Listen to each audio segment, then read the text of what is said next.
Chromosomes. Little strands of nucleic acids and proteins are the fundamental genetic instructions that tell us who we are at birth.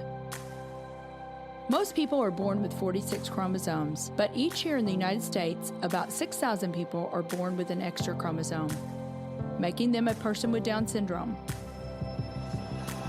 If you've ever encountered someone with Down syndrome, you know that they are some of the kindest, most joyful people you will ever meet. They truly have something extra. My name is Lisa Nichols, and I have spent the last 24 years as both the CEO of Technology Partners and as the mother to Allie. Allie has something extra in every sense of the word. I have been blessed to be by her side as she impacts everyone she meets. Through these two important roles as CEO and mother to Allie, I have witnessed countless life lessons that have fundamentally changed the way I look at the world. While you may not have an extra chromosome, every leader has something extra that defines who you are. Join me as I explore the something extra in leaders from all walks of life and discover how that difference in each of them has made a difference in their companies, their families, their communities, and in themselves.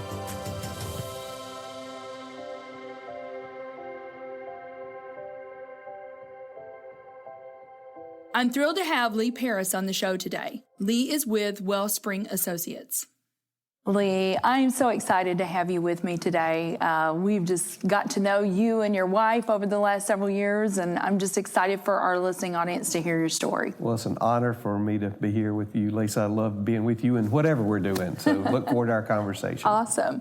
Well, let's dive right in. I want you to talk a little bit about your upbringing. Well, I'm from Mississippi. I grew up in the Mississippi Delta. I'm 61 years old, so I grew up in the late 50s and through the 60s and 70s, and our family is a Mississippi family. I'm, I think, a sixth-generation Mississippian on both sides of my family, so our roots are really deep in our state. I grew up in a town called Indianola. It's a little small town, about 10 or 12,000, and a precious place to grow up, and lots of wonderful memories and deep relationships. And 1975, graduated from high school and went to Ole Miss, where our roots are equally as deep. Our kids are fifth generation at Ole Miss. I had two great-grandparents that went to school up in Oxford starting in the 1870s, and so it's been a wonderful tradition in our family for many, many years. And what an incredible legacy. The chapel's even named after your family, well, right, at Ole Miss? It's the Paris Yates Chapel. The university was very gracious in naming it for two families. Our family gave the lead gift, and I was the co-chair of the committee to help build the chapel in 1999, and we raised the balance of the funds from a lot of wonderful, generous folks, and the university was very gracious in naming it for our family, and we've had 3 weddings there. So cool.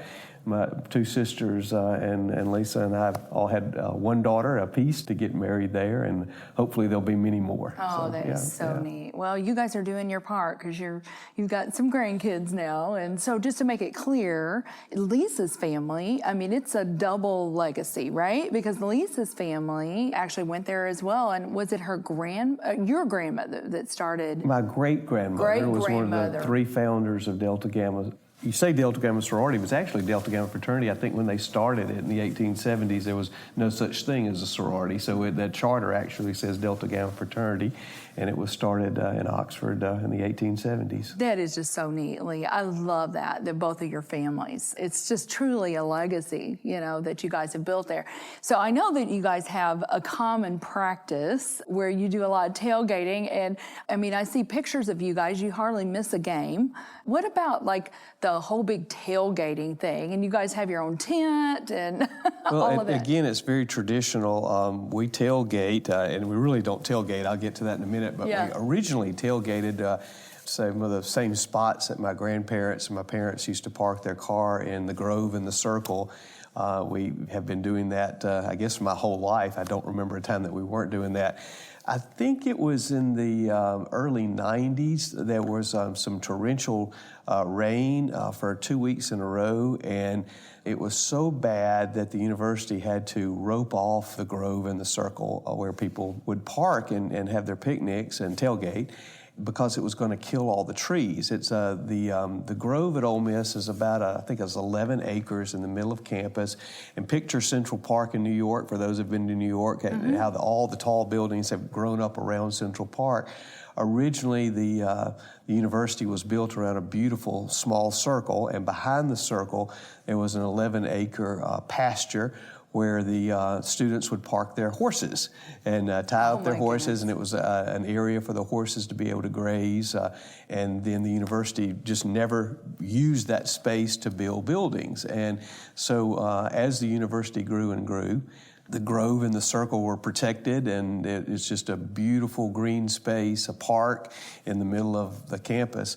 I've got one of my close friends is the landscape architect for the university, and he's worked so hard, and the university has been named time and time again over the last few years as the most beautiful college campus in America. I know that. And a lot of that is because of the foresight not to build in the middle of the campus, but to have this green space. And so the beautiful buildings were built around it. So we used to park tailgate in this area. So when the rainstorms came and they had to close the grove, people just kind of picked up their food and blankets and whatever and made spots there. And all of a sudden we had so much more room, and the kids could run and throw the football. And so over time, this tradition of setting up tents grew, and it was a way to claim your space since you couldn't put your car there. And so we have about 20 families that we have bonded together, and we have 2 big tents. And we take turns kind of setting things up, and we have it catered. And I think the New York Times call it the mother of all tailgating experiences is the Grove. And it's a bucket list for people literally all over the world. We've had visitors from so many different countries that just want to come see this American phenomena. And it's a tradition that so cool. dates way back, but it got changed over time. And, and now it's so much better than it ever has. So you got about 100,000 people that are coming and setting up their tents, and they do sit around the football games, but probably about a third of the folks don't even go to the games and just just come for the Grove experience. Right. Well, you said it a couple of times, Lee, and the word I love is tradition. And it all revolves around community. It revolves around family. Yeah. And I just love that. But tradition doesn't happen, does it, without intentionality? You have to be intentional about those things. And you have to be committed to it. You do. It really is. The great thing about it is any of these events, we'll have 4 generations doing this together. So my parents, thank God, are still living. They're in their late 80s, and then our grandchildren are 1, 2, 4, and 5, and they enjoy it just as much as the 80-year-olds and everybody in between. So we're just so fortunate. When I was growing up, my father's family is Jewish and my mother's family is Christian, and so we did not worship together. But we did have that commonality of the Ole Miss traditions that we all did together. So it was the glue that brought our family together, and still does. And so it was an extra special blessing for me to be able to have that. Oh, that's just wonderful. I love that. Well, let's get into a little bit of your career journey, because I know that you have a law degree, but you didn't do that for very long. Can you just talk to us about after you graduated? I mean, what has your career journey looked like? Sure. Well, my father was a banker, and so we specialized, I guess, in banking law, and thought that that would be my career path. And I was graciously extended a job offer by our state's largest bank, and after I finished law school, and I lasted about 9 months in that career. They were fantastic to me, but it just took me just a few weeks to find out I was really not a corporate guy, and that banks are very, very traditional, and you do things like they did last year and the year before, and I had a few ideas that I wanted to explore that probably if I'd stayed there another 20 years, I could have done that, but I'm just too out of the box for that, and so had an offer to help write a prospectus for a growing real estate syndication investment firm, and so used my legal training to do that. And just a few months into that, saw that the sales guys were making more than I was as an attorney, and so I asked if I could do some selling, and I was good at it, and so I ended up going down that path in addition to my legal work. And a few years later, a friend of mine and I had the opportunity to buy our firm, and built it into, I guess, a medium-sized company that Part of it was bought out by a firm in Chicago in 1999, and enjoyed 10 years of relationship with that firm and met people from all over the country and had some great experiences. But 2009 brought a lot of changes into our business world across the country, and we had some failures, and so we decided to buy our division back. You bought it back. Bought it right. back. And at the time, that just sounded like a wonderful idea, but to be honest, it didn't work, and it was not the company that we had. The timing was really bad. Right. And it was in the securities industry, and I was on the board of the National Association of Security Dealers, and then FINRA, our district board, and kind of like Paul, I guess, would say I was a Hebrew of Hebrews, but the regulatory environment grew such that you had to have as many regulators as you did those that were on the sales force, and it made it very, very difficult, if not impossible, for small broker-dealer firms to exist. And so they either merged into others or closed. Very few of them survived, and we were one of the ones that did not survive. Right. And got into some regulatory issues, and it just was... Lee, that had to have been really hard. It was... That was the hardest time. season of my life. Okay. And, there was a lot of pruning. I had our company in various forms for 30 years and thought that would be something I would pass on to future generations, and it was my baby, and it was a very, very difficult time of pruning. And what were some of the lessons that you learned during that time? I mean, sometimes, they're not fun. You just said the word pruning. Yeah. That's a cutting away, and that is not fun. But sometimes I do believe that those times in our life are some of the greatest growth that we can have. It was the most painful, but it was the time of greatest growth. You're right. And that what I would offer to those that are going through seasons of pruning would be patience, would be to rely on a Creator who does understand and have the whole picture in ways that we do not have. Right. God had something much better for me. I could not see it at the time. Right. Some days I would believe and trust that He did, and other days it's like, where are you? Have you forgotten me? Yeah. It was Right. a hard time. It was a season of change. I'm a real committed person. You used the word tradition, and I would have stuck with that company for the rest of my life and lost everything that we had and been miserable, but I would have stuck with it to keep trying. Right. So God knew that about me, so He removed my ability to hold on to it, took it away, because He did have something better for me. And So what was that something better? Well, at first I didn't know. I actually had a notebook that I was involved with a racial reconciliation ministry called Mission Mississippi, and we were celebrating 20 years, and we were having a board meeting and trying to decide what to do and how to celebrate it. And one board member said, well, we have 82 counties in Mississippi. We ought to go to all 82 counties and have a celebration. And I kind of looked at this guy and I went, yeah, and who is going to plan and pay for that? I thought that was the craziest thing I ever heard. Right.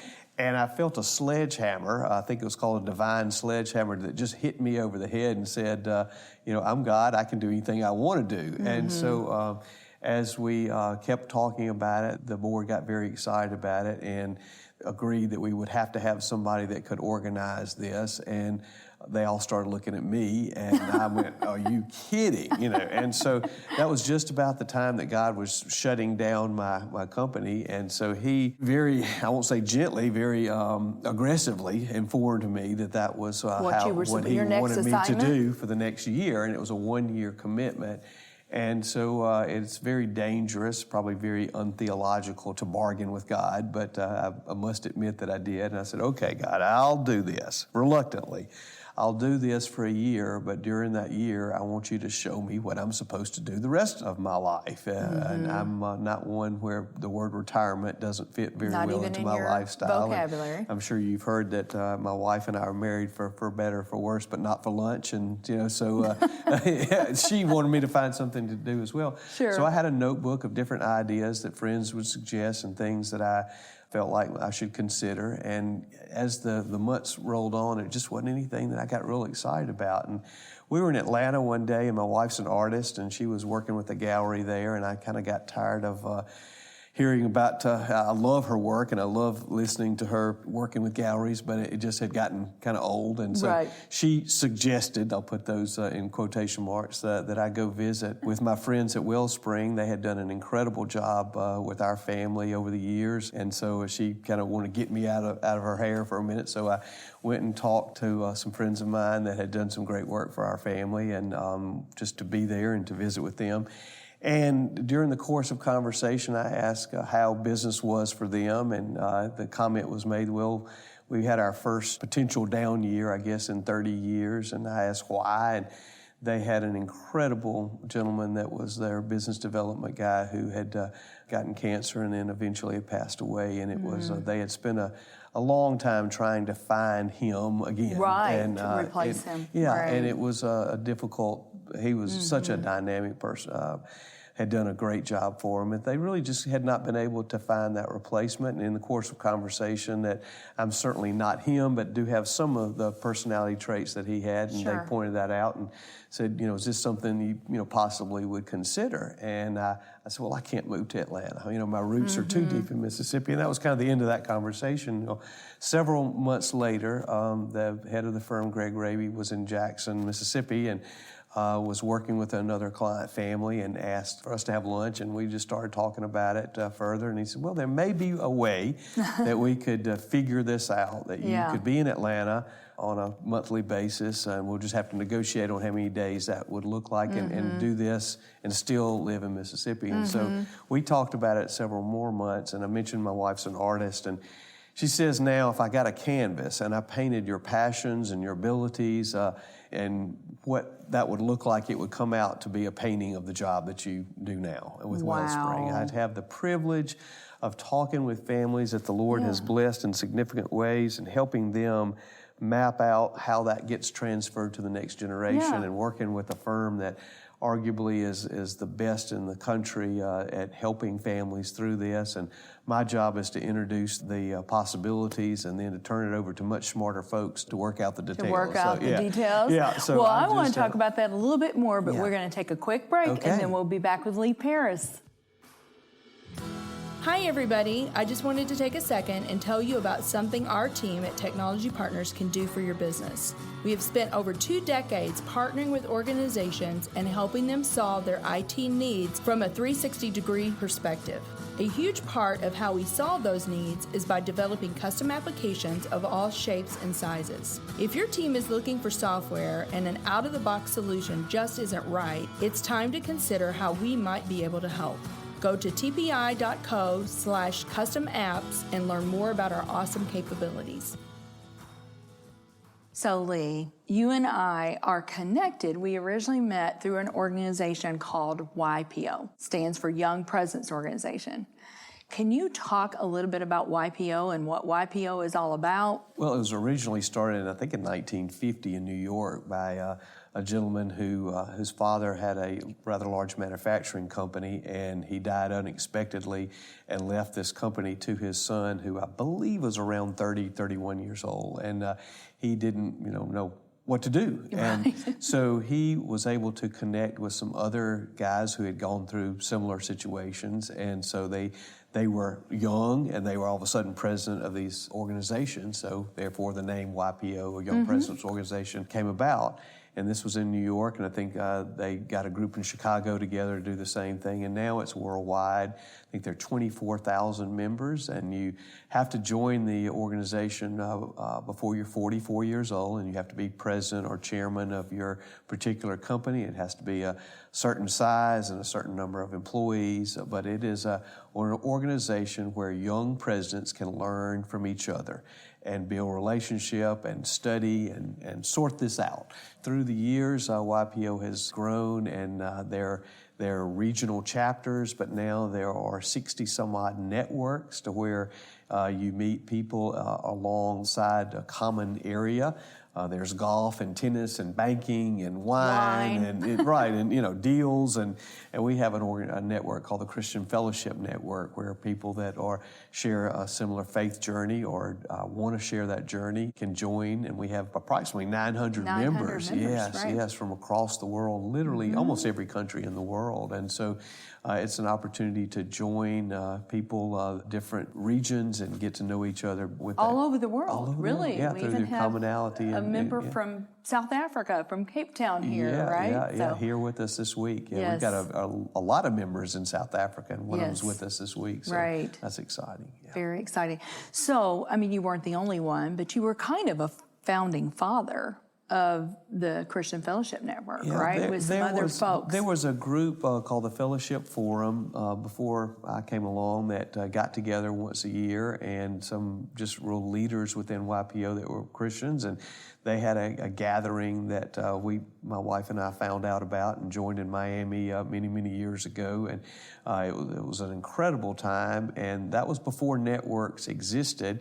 But in a way, this fellowship forum was acting like a network within YPO before there were networks. Right. And so when the board of YPO International decided that the concept of networks was going to be introduced, Randy Hatcher from Augusta, Georgia, and I went to Toronto where the meeting was taking place, and we submitted to the board to allow what the Fellowship Forum group had already been meeting and acting like a network, and petitioned the board that we could become a network.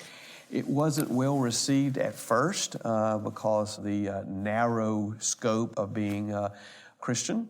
I pointed out to the board that I was half Jewish and would be glad to help start a Jewish network as well. Yes. And we pointed out some other organizations that they had approved that were limited to, for instance, golf. I mean, I don't play golf, but yet I shouldn't be offended that there's a golf network. Right. I play tennis, and so now there's a tennis network as well. So anyway, we agreed that there were Christian focus was not going to be something everybody in YPO would be excited about, but that there was already a group within YPO that had been acting like a Christian network. And so eventually, after a few pleas, that the board did approve the Christian Fellowship Network. And that was, I guess, 10 or 12 years ago. And we have grown to, we're getting close to 1,000 members now, and have incredible programs and abilities for us to get together and to, I think, benefit the world and grow individually as families and as believers. And it's just one of the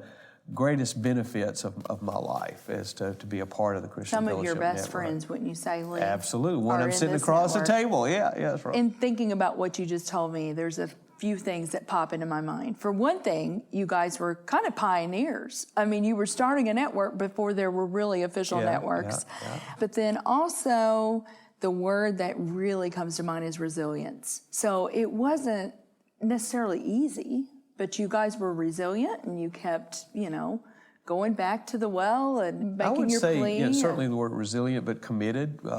We were committed to this vision, and we did have trouble. We had trouble getting it established, and we had trouble in the early years creating enough momentum. For instance, the Deal Network, I think, has 4,000 members, and then Golf Network and Wine Network that created just tremendous excitement immediately, and hundreds and hundreds, eventually thousands, signed up. We didn't have that kind of initial excitement. Right. Ours was a slower growth and took a long time to really establish who we were, what we were trying to accomplish. Right. And so there were some, even after we were approved to be a network, there was a good bit of suggestions that we become something else or not continue at all. And that even within our own network, just finding the right kind of leadership and commitment from others, it was slow getting started. So, but you stuck with it. Yeah. And I think that's just if you feel really in your heart of hearts that you're supposed to do something. It's that commitment, it's that not giving up, and I think those are just great lessons for anybody, not just what we're talking about right now, but if you feel in your heart that you are supposed to do something and you feel like that's what you're supposed to do. You need to be committed to it and don't give up. This world fights that. I think of business, I think of marriage. Yes. I think in years past that once you got married, you were married and you stuck it out.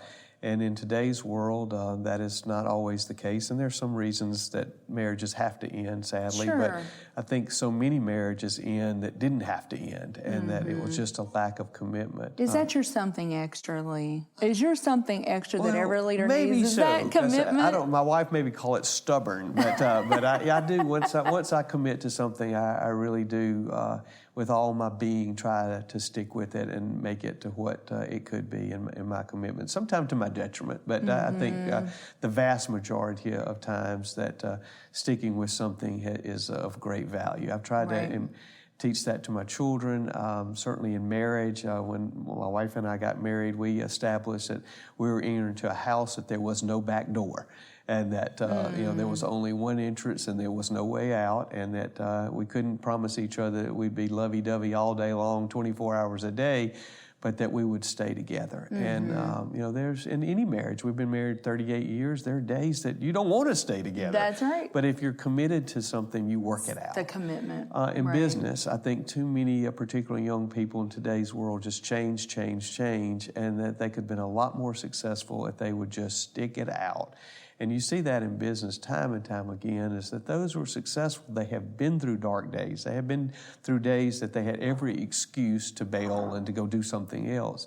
But the ones that were really successful just stick to it and committed to it. And so, if there was a message that I could encourage leaders to, if God's called you into something, stick to it, be committed. Right. No, I do love that. And to your point, it's not always easy. It doesn't mean, and sometimes that's when the old adage, when the going gets tough, the tough get going.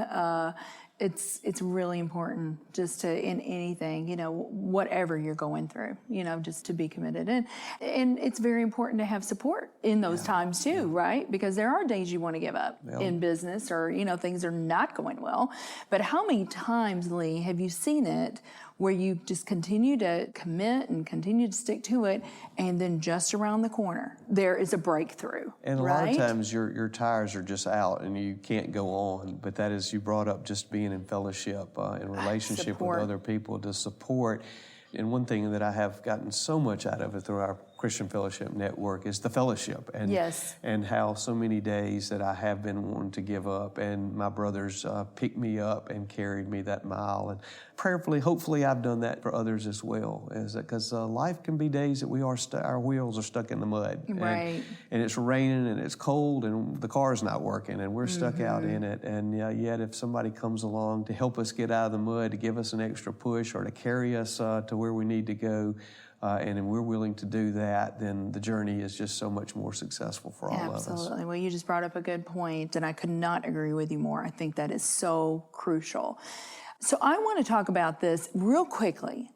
If there is somebody in the listening audience right now, and they say, I think I need this quarterback person in my life to look at all the things that we're trying to do, the legacy that we're trying to leave with our finances, with our treasure, how would they go about contacting you? Well, I'd be honored to talk with any of your listeners. And we do work with family offices and high net worth families, and helping them navigate through those tough decisions. And would be glad to have any of those reach out to me that we feel like it could be a benefit. My email address is lparis, P-A-R-I-S, at wellspringassociates.com. So would love to hear from those that might want to reach out. Absolutely. Well, Lee, thank you so much for this time. This has been my pleasure to be with you today, and thank you for making the time to do this. It's been an honor to be with you, Lisa.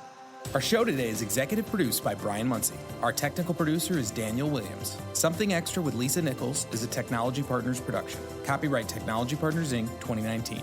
For show notes or to reach out to Lisa, visit tpi.co/podcast. Don't forget to leave a review on Apple Podcasts, Google Play, or wherever you listen.